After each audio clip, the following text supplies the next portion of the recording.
state against Biden, in the largest margins ever. You know what was interesting? Joe Biden won against Barack Hussein Obama. Has anyone ever heard of him? Barack Hussein Obama. What's going on with him? Is his blood sugar low? I don't know. Okay, Jackson, I don't know if his blood sugar is low. Get him some orange juice, some of those orange crackers even with the peanut butter in them. That will help, I think, give him some clarity. Before we continue with the story, we depend on members to keep on going. Don't wait. Click join now on YouTube.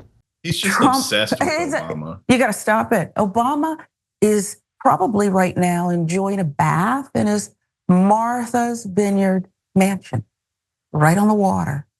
He's not thinking about you, right?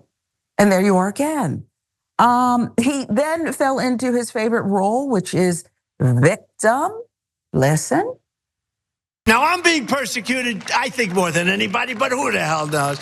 You know, all my life, you've heard of Andrew Jackson. He was actually a great general and a very good president. They say that he was persecuted as president more than anybody else. Second was Abraham Lincoln. This is just what they said. This is in the history books. They were brutal. Andrew Jackson's wife actually died over it, they say. Died of a broken heart, but she died over it. He was never quite the same. But they say Andrew Jackson, they say Abraham Lincoln was second, but he had in all fairness, he did have a civil war. So you would think that would cause a problem, right? So you could understand it. But nobody comes close to Trump. One of them was shot in a theater, I believe, lingered and then died. Was shot in a theater. Am I right about that? Okay. A few more fact checks. First off, the fact that Andrew Jackson's wife died while her husband was being mistreated as president is, of course, not true. She died before he was president. Never mind the facts. Why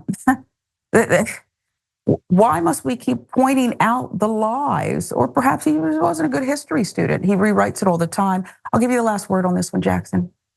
Yeah, I mean, he just says stuff. He just makes things up because, it's like, who are these people who said that? The they who said that it was Andrew Jackson first and then Abraham Lincoln, but not more than Donald Trump. Like, who quantified this? Out of the 47 presidents that we've had, 46, 47, whatever, out of all the ones that we've had, like, who decided that?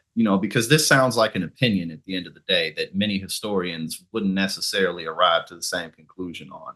But of course, at the end of it, he's the one who's more persecuted than anybody else. It's just so unfair. It's so unfair. Privileged, elderly.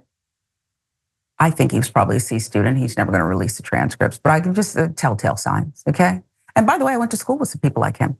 I think you're giving him a little too much grace with the C. Probably. Pass, fail, he probably got a lot of Fs, okay? Mm-hmm. But it's just, it never stops with him. And I often wonder sometimes, what would happen if the other side just decided that, since there's no standards from him, we won't have any standards either. We'll just start throwing stuff out there.